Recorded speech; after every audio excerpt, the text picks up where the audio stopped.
कल्प वृक्ष की जड़ों में, तने में ब्रह्मा बाबा, मम्मा और अनन्य भाई बहने तपस्या कर रहे हैं।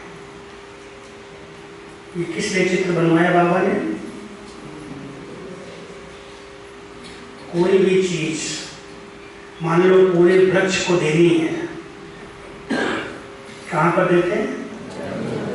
जड़ में देते हैं।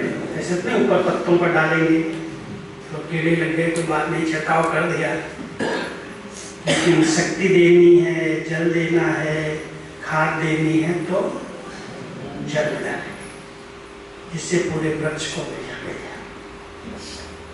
तो हम सभी इस कल्प वृक्ष की जड़ों में बैठी हुई तपस्वी आत्मा पूरे वृक्ष की पूर्वज समान हो। और कुछ समय ऐसे बैठ जाओ कि पूरा वृक्ष ऊपर दिखाई दे रहा, नॉलेजफुल है। इसलिए भक्ति में, हठ योग में जो तपस्या की है वो वृक्ष के नीचे बैठ के की है। गौतम बुद्ध को जो शक्तियां मिली हैं, सिद्धि मिली है, जो भगवान का अवतार उनको कहा है, उसने वृक्ष के नीचे, गया में देखो जाके, सारनाथ में देखो, बनारस के अंदर वृक्ष के नीचे बैठ के उसने तपस्या की। स्थूल वृक्ष की बात तो भक्ति में भी मानी गई है तपस्या के लिए, लेकिन संगम पर भगवान ने अपने बच्चों को जो तपस्या सिखाई है वो पूरे कल्प वृक्ष को सामने लाकर तपस्वी आत्मा बनकर के बैठो। एकाग्रता है, हलचल नहीं चाहिए। 4 प्रकार की एकाग्रता है तपस्या के लिए। एक शरीर की एकाग्रता है, एक विचारों की, मन की एकाग्रता है, एक बुद्धि भटक रही उसकी एकाग्रता है, और एक भावनाएं जो हैं दिल की, उसकी एकाग्रता है। तो जितना मन, बुद्धि, दिल, भावनाएं और शरीर एकाग्र है, स्थिर है, अपने स्वरूप में स्थित हो जाओ। मैं विश्व की सर्व आत्माओं के पूर्वज हूँ और बाबा के साथ बैठ करके तपस्या करके पूरे वृक्ष को शक्ति का जल दे रहा। जितनी बिरादरी, जो पत्ते हैं, झाड़ से जो टालियां निकली हैं, सर्व आत्माओं को शांति मिले, सुख मिले, शक्ति मिले, जो जरूरत है उन सबको प्राप्त हो जाए। ऐसे संपन्न स्वरूप, पूर्वज स्वरूप में बैठ करके पूरे वृक्ष को सर्च राइट करो, इमर्ज करो पूरे वृक्ष को सामने। कितना बड़ा झाड़ है। ब्रह्मा बाबा इस पूरे झाड़ का ग्रेट ग्रेट ग्रैंडफादर है। कौन इसका अर्थ जानता है? मुरली के अंदर आता है। शिव बाबा गॉड फादर है, ब्रह्मा बाबा ग्रेट ग्रेट ग्रैंडफादर है। कैसे? भाई को बताइए, भाई लोग कहाँ बता रहे हैं? पहली मनुष्य आत्मा इस तरह सबसे श्रेष्ठ पहली जी, मनुष्य सृष्टि की पहली आत्मा है, इसलिए सबसे ग्रेट।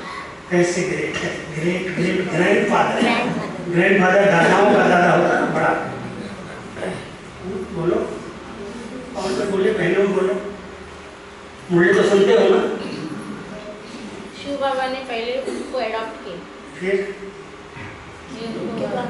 उनके द्वारा सृष्टि की रचना करी। तो ग्रैंडफादर कैसे हो गया? ब्रह्मा बाबा, शिव बाबा गॉड फादर, और ब्रह्मा बाबा बाबा, बाबाओं का बाप, बाप का भी बाप। 60 वर्ष के आयु में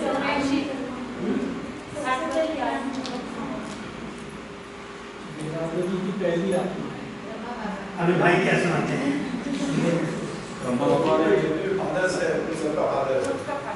कैसे? सुनो सुनो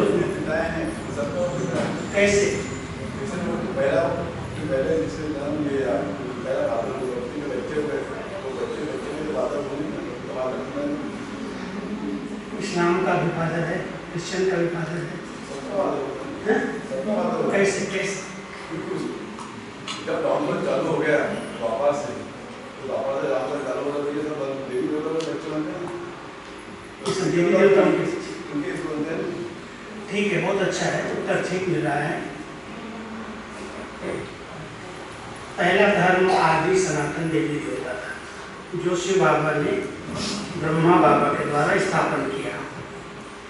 वो तो आधा कल तक चला, लेकिन जब दूसरे धर्म आए, इस्लाम आया, बौद्ध आया, क्रिश्चियंस आए, संन्यास धर्म आया, दूसरे धर्म आए, तो जो उनकी आत्मा ऊपर से आई है वो गर्भ में नहीं है, पहले विचार करना, क्योंकि पवित्र आत्माएं आई है, पवित्रता से जन्म नहीं लेती और उनको अपना धर्म स्थापन करते हैं।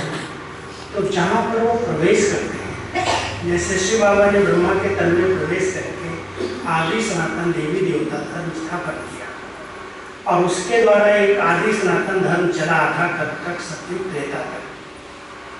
फिर द्वापर युग जब शुरू हुआ और दूसरे धर्म आत्माओं को अपना धर्म स्थापन करने के आना है, तो कहाँ प्रवेश करेगी? वो देवता घराने की आत्मा जो जन्म लेते हुए आ रही पीछे से, उसी को पकड़ेगी। तो जिस धर्म में प्रवेश किया वो तो पहले देवता धर्म की थी, लेकिन उसने प्रवेश करके उसके द्वारा ज्ञान दे करके सतधर्म अपना धर्म स्थापन कर दिया और फिर अगला जन्म जब उसने लिया तो उसी धर्म में, अपने धर्म में जा करके जन्म लिया, पालना की अपने धर्म की। इसलिए ब्रह्मा बाबा जो जड़ में बैठा है उसके द्वारा सनातन धर्म देवता धर्म आया और देवता धर्म से पहले इस्लाम आया, इस्लाम से क्रिश्चियन नहीं आया। देवता धर्म के अंदर ही जो आत्माएं आगे जन्म ले रही थी उसमें ऊपर से आत्माएं आती गई और उसी के अंदर प्रवेश करती गई और अपना अपना धर्म स्थापन कर लिया। इसलिए ब्रह्मा बाबा दादाओं का दादा, पिताओं का पिता, ग्रेट ग्रेट ग्रैंडफादर बना। कलयुग के अंत तक जितनी भी शाखाएं निकली हैं, शाखाओं से शाखाएं नहीं निकली हैं, जड़ से ही निकली हैं। तो ब्रह्मा बाबा के साथ हम सब मास्टर, ग्रेट ग्रेट ग्रैंडफादर बनो, पूर्वज बनो और पूरे वृक्ष पर इतना रहम, इतना स्नेह, इतनी शुभ भावनाएं, इन सबका भला, सब सुख पाए, सब मुक्त हो जाएं, दुख से छूट जाएं। शुभ संकल्प ही मनसा सेवक का फाउंडेशन है और ये संकल्प रचते रहते ऐसे बैठ जाओ, मैं आत्मा बहुत महान पूज्य पूर्वज बैठी और पूरी वृक्ष को शक्ति जा रही, बाबा की शक्तियाँ आ रही हैं और वो शक्ति सारे वृक्ष को हरा कर रही, शक्ति दे रही। ये है पहली विधि मनसा सेवा। दूसरी, बाबा कहता है अपने पूज्य स्वरूप को इमर्ज करो। हमेशा किसी गांव में किसी स्थान पर जाएंगे, गांव के बाहर एक कुल देवी कुल देवता का मंदिर होता है। मैं कहीं कहीं गांव में जब सेवा करने के लिए जाता हूँ तो कहेंगे पहले कुल देवी के दर्शन करो, कुल देवता से मिलो, फिर अंदर आओ। कौन है कुल देवता? बाबा कहते आप बच्चे इस समान में रहो कि मैं इतनी भक्त आत्माओं की इष्ट आत्मा हूँ, कुल देवी हूँ, कुल देवता हूँ। ये सारी प्रजा, सारी वंशावली मेरे द्वारा, मेरे दर्शन करके प्रसन्न हो रही है।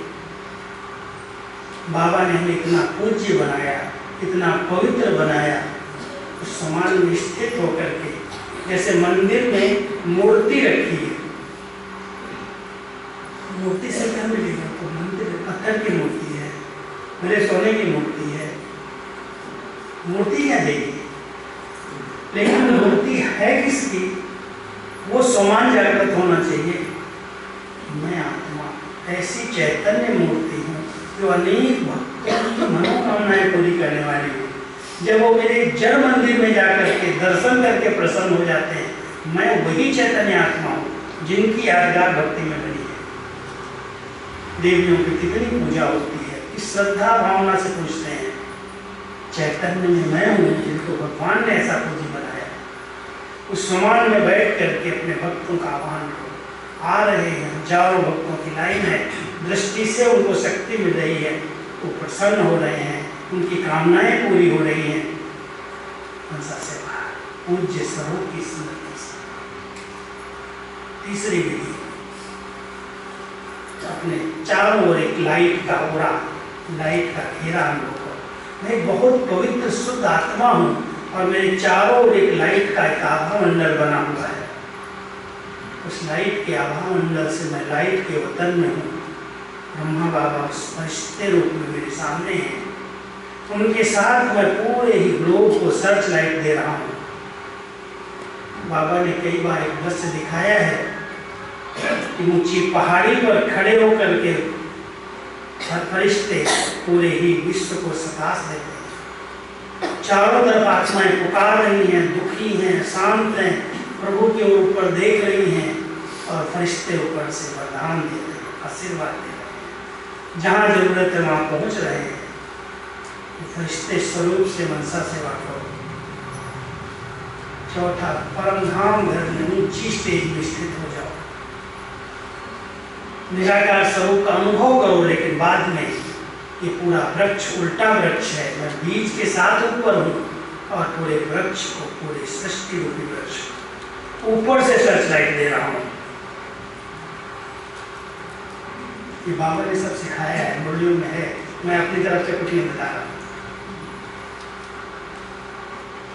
भिन्न भिन्न रीति से करो और हमेशा नवीनता और वैरायटी है तो योग के अच्छे अनुभव कर पाओ। एक जैसा योग नहीं करना। मैं शांत रूप में बैठ जाऊँ, कितनी देर बैठूंगा? थोड़ी देर के बाद नींद आ जाएगी। रस ही नहीं है योग का, ऐसे योग नहीं लगता। अब योग को एक लिमिटेशन में बांध दिया। बड़ी अच्छी नशे की संकल्प करो, विचार करो। आज प्लेन को उड़ाने के लिए भी डबल रिफाइंड पेट्रोल की जरूरत है और हम अपने मन बुद्धि को उड़ा के परम धाम ले जाना चाहते हैं, सूक्ष्म तक ले जाना चाहते हैं, भक्तों के पास ले जाना चाहते हैं। क्या हमारे पास वो नशा, वो खुशी, वो उमंग, उत्साह, वो पेट्रोल भरा हुआ है अंदर? मैं आत्मा हूँ, मैं आत्मा हूँ, रख रहे हैं बस। कितनी भगवान की राइट है, कितनी महान आत्मा हूँ, पवित्र आत्मा हूँ, श्रेष्ठ आत्मा हूँ। भगवान ने मुझे चुन करके अपना बनाया है। मैं विश्व कल्याणकारी हूँ, भगवान की राइट हैंड हूँ। इस विश्व परिवर्तन में मेरा बहुत बड़ा योगदान है। खूब नशे में फंसे बैठो और बैठ करके अपने शुद्ध संकल्पों का प्रवाह फैलाओ। ये मनसा सेवा है।